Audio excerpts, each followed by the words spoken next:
అటు బ్రహ్మాండాన్ని ఇటు పిండాండాన్ని, బ్రహ్మాండంతో పిండాండాన్ని, పిండాండంతో బ్రహ్మాండాన్ని నడిపేదెవరు? శివుడు. అది నర్తనం అంటే.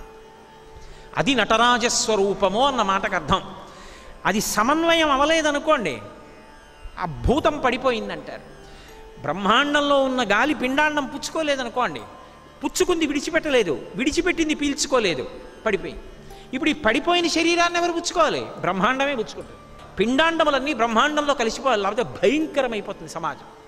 మనం చూడలేము. ఇక ఎక్కడ చూసినా శవాలు అలాగే ఉండిపోయి అనుకోండి, కళేబరాలు, ఎలా నడుస్తాం? కాలు తీసి కాలు వేయలేం.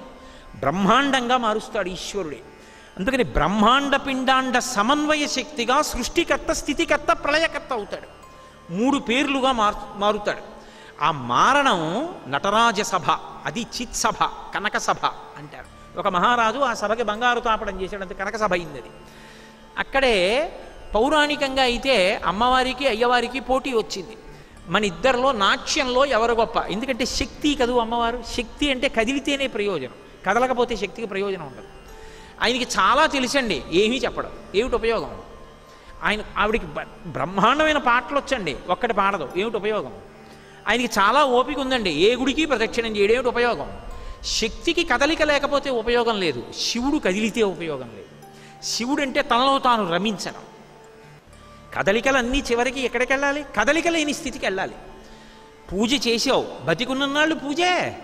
పూజ చేస్తూ చేస్తూ భగవంతుని యొక్క పాదముల మీద పువ్వు వేస్తుండగా భగవంతుని యొక్క పాదము మనసులో కనపడితే కన్నులు మూతలు పడిపోయి ఆనందధారలు కన్నుల వెంట కారిపోతూ అలా కదలకుండా ఉండిపోయి లోపల ఏనాడు భగవత్పాదాన్ని దర్శనం చేశావో ఆనాడు నీ జీవితం ధన్యమైంది.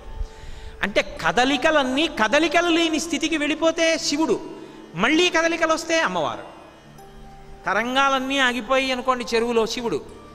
ఓ పైనుంచి చెట్టు మించి ఓ పండు కింద పడి తరంగాలు వచ్చాయనుకోండి, మళ్ళీ అమ్మవారు. అమ్మవారు అయ్యవారిలో ఉంటారు. తరంగాలు చెరువును వదిలిపెట్టి బయట ఉండవు. తరంగాలు శివుణ్ణి ఆశ్రయిస్తాయి. శివశక్త్యాయుక్తో యది భవతి శక్తి ప్రభవితుం నచేదేవం దేవో నఖలకుశల స్పందితుమపి అతస్త్వామారాధ్యాం హరిహర విరించాదిభిరపి ప్రణంతుం స్తోతుం వా కథమకృత పుణ్య ప్రభవతి. కారు యొక్క హార్స్ పవర్ వేరుగా ఉంటాయా? ఉండవు, రెండూ ఒకటే. శివశక్తులు సమాగమ స్వరూపములై ప్రకృతి పురుషులై ఉంటారు. కదలడం ధర్మం, కదలిక లేనితనం శివస్వరూపం.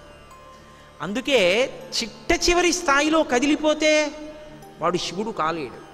అందుకే అమ్మవారు ఏం చేస్తుంది అంటే శివశక్త్యైక్య రూపిణి లలితాంబిక, ధర్మాన్ని పట్టుకొని కదలగా కదలగా కదలికల అవసరం లేని శివస్వరూపంగా మార్చేస్తుంది. తెరెత్తేసి మాయా అన్న అవనిక తీసి కలిపేస్తుంది. ఈ నిర్వహణ కొరకు నటరాజు అవుతాడు ఆయన. లేకపోతే ఆయనకి రాజశబ్దం ఎక్కడి నుంచి వచ్చింది? రాజ అన్న శబ్దం ఎక్కడైనా వాడితే అది సాధారణంగా విష్ణువు పట్ల ఉంటుంది తప్ప శివుడి పట్ల ఉండదు రాజశబ్దం.